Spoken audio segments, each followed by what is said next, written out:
Good morning, good afternoon, good evening, wherever you are. My name's Anthony Taylor. I'm the CEO and Senior Facilitator at SME Strategy. Woke up this morning and I said, you know what I need to do? I need to record a video for our folks, our people, about the balance between strategy and operations. And I'm at this beautiful lake here and I'm going to explain strategy and operations and aligning strategy and operations using this lake as a visual, and also kind of changing the context from which you might think about the balance between strategy and operations.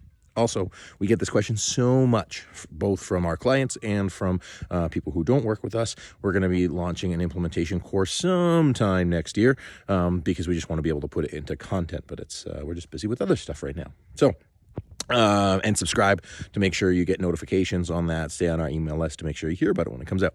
So, strategy and operations. So a lot of the work we do is facilitating strategic planning offsites, which means helping teams work through the aligned strategy development process, which includes, vision, mission, values, goals, actions, etc. And that's done over kind of 2-3 days, or depending on your process, couple weeks. And then you got to think that's like, okay, well, there's several years of implementation. So how do you take that stuff and implement it into your operational work? So I'm going to work through the strategy, or the pyramid, top down. So the vision is where you're going. Okay, everybody understands, that vision is, the outcome that we want. Some people look at it as a horizon, which is okay. Some people look at it as a destination. We do. And we say, okay, that is where we want to go. So for example, if I'm trying to get to the other side of the lake there, my vision is to get to the other side and, build a fishing lodge. Okay, from where I am, I want to get over to that side. That's where I want to go. Next is the mission. The mission is the purpose of your organization. Now, the key part is that your mission, your purpose, why your organizations exist, should fulfill that vision. So if I'm trying to get over there and, say, hey, for me, my vision as a company is to provide the best fishing experience, most serene experience possible. Well, that makes sense to get over there as a vision. If I was trying to provide the most metropolitan, unique, cosmopolitan experience, there might not be alignment there. So one of the core parts of being able to tie your operations to your strategy is to make sure that there's mission alignment, because the mission drives the day-to-day activities. You don't think about it because it sometimes occurs as a strategic concept, but it really is. Everything you do in the day-to-day is your mission, okay? Next, you have the values and behaviors. Now, we look at that, we call it our critical capacities. That's the environment around the organization. So alignment, culture, roles, responsibilities, change management, leadership, that kind of stuff, okay? That is also a day-to-day piece, because while it might not occur as tasks, and while it might not occur as explicit strategy, it goes through each and every aspect of your day-to-day, your manager's day-to-day, your employees' day-to-day. And if you don't have the kind of cultural, people, environment piece tied to the mission piece of what we're up to, and then the vision piece of where we're going, so that the tie-in between your strategy and operations is already going to break. So notice I haven't talked about project plans or action plans or anything like that, but it's so critical that you have that at the top, because it keeps everything together. So if we're trying to get to this place, which is our vision, then we need to make sure we have the right people environment to do that. I'm just going to pause before I get into further of the strategy operations tie-in. So you've noticed that so far I've been saying, hey, I'm over here and I'm trying to get over there, which is like a horizontal plane. Sometimes people look at the strategy pyramid, vision, mission, values, goals and actions, top down.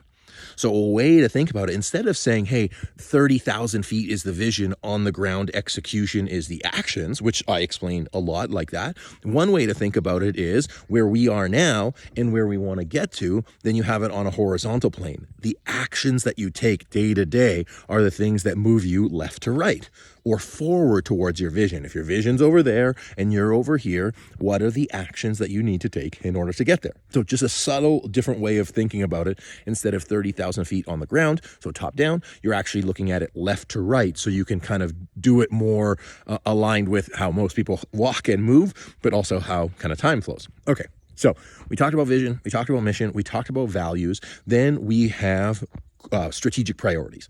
So that means it's a way of bunching your activities bunching the things that your team needs to focus on in order to move from here to there.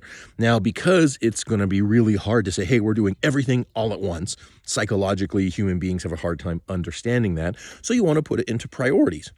Said another way, if you have 10 different priorities, you could work on all of them at once, but it would confuse people. You wouldn't know where to prioritize your resources. And so you need to chunk it out into smaller chunks of work so that it's easier to figure out where you want to go. So if I'm trying to get to over there and I'm over here, I need to say, great, priorities, I need to collect raw materials. I need to, get people to help me, and I need to acquire knowledge, because right now I'm just sitting on the dock and I have none of the things that I need. So I need to prioritize. First three things: get resources, get human capital, get expertise. Once I have all of that, then I can start making the plans. Then I can start building a boat. Then I can start making my plans for manufacturing, etc. But I can't do all of that other stuff until I do those three things. So those are my top 3 priorities. Great. Next, once you've done the priorities, you want to go into goals and actions. Now, let's start with goals. Goals are so important to be able to tie your operational to your strategic, because it's the outcome that you want. Okay, one person's goal might be different than another person's goal. The amount of wood that I need for what I think versus what my employees think might be different. I think it's actually 10 times more than they think. Well, if they only collect 10 trees and I need 100 or 1,000 trees, we're going to be short on resources. I'm going to be frustrated. They're going to be frustrated, but it's all because we didn't have a different, because we had different expectations. So in order to effectively tie strategy to operations, you need to have clear and measurable goals so that as you take the actions, it's all aligned and you're working on the same things. Excuse me. Now, here's the moment you've all been waiting for. We talked about all the strategic elements of a strategic plan, and now you're wondering, well, what about the actions? How do I tie that in with the day-to-day? And we talked about the priorities, we talked about the goals, but what about the actions? Now, one way to look at actions is a bunch of stuff, individual activities, lines on an Excel spreadsheet, and you say, okay, I need to cut down tree, build wood, get wood, build blueprint, et cetera, and go on forever if I'm trying to get over there. Now, the nuances, or the challenge is project plans. Now, project plans is another way to break down those strategic priorities, those goals, into distinct sets of actions, distinct sets of projects, distinct sets of activities that are going to make you bit by bit closer to where you want to go. If I'm trying to get over here, okay, I can't go all the way over there. I need to do it in stages. And so for you as a leader, for you as a manager, you need to effectively understand the various stages that your team needs to go through from point 0, where you are today, to where you want to be in 3 years. So we've broken it down into priorities, we've broken it down into projects, we've broken it down into actions. Okay? And then, of course, the goals within that. Now, how do you roll that out? How do you get everybody engaged in that? Because everybody's not going to be working on all things. Some people are going to be leading some of those core projects. Some people are going to be leading some of those strategic priorities. Some people are not going to have any direct impact to those whatsoever. Some people might be assisting the people leading the priorities or leading the projects. Now, how it ties back up to the vision mission is when everybody knows where you're going, when everybody knows why you're going there, where everybody knows what the priorities are, when everybody knows what the goals are, when everybody knows what the projects are, and everybody has an idea of what those actions are, then even if you haven't kind of dictated to them, I need you to do X, Y, Z, because they say, well, we're trying to get over there, what can I do to move that forward? How can I help? How does my conversation with, a customer help me get closer to there? How can I support one of my colleagues in being able to move that forward? How does the projects that I'm working on, how do they align or don't they align with us getting to over there? And so it's not so much a one time, in fact, it's not at all a one-time set it and forget it to tie that operations with strategy, but it's an ongoing intricate matrices of projects and priorities that align with your mission and vision, with the right environment that's surrounded, that support your ability to get from on a horizontal plane where you are now to where you want to get to. And it just requires constant communication. It requires constant focus. It requires constant reprioritization and reassessment as to, well, how are we doing on our journey?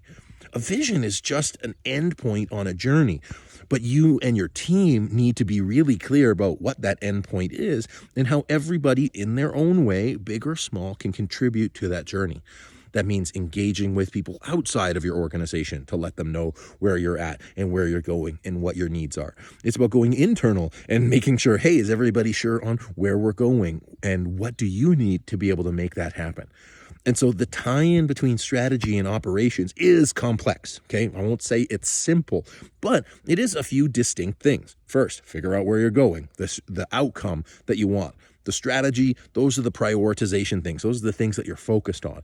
Now, as you tie it into the execution, project planning is a must. Whether you project plan within each of the strategic priorities, whether you project plan with key pieces of work, whether you project plan within weeks and months, whatever you do, you just need to break it down so that there are clear and distinct outcomes that you're trying to accomplish that align with the measurable outcomes that you're looking for. So that's kind of like milestone-based outcomes versus goal-based outcomes. You need both of those. And then action item. Everybody can take a little piece of the pie or piece of the puzzle or piece of the project to be able to move it forward. I was talking to a steel repair shop the other day, and when I went to meet them for the first time, when I was like, okay, maybe we can work together. And they said, we really need talent. And I said, great, well, stop doing the things you've been doing because they haven't been working and try something else. Next time I meet with them, they said, you know what I did? I went out to the CEO said, I went to two of my salespeople and I said, hey, you guys must know somebody that we might be able to work with, that might be able to support. And one person said, yeah, absolutely. I got a person. Brought them in. They're excellent. It is because it was on the front of their mind of what they needed to do. Now, nowhere in the strategy did it say, at that point, recruit salespeople to be able to ask for referrals about who could potentially be a project manager for us.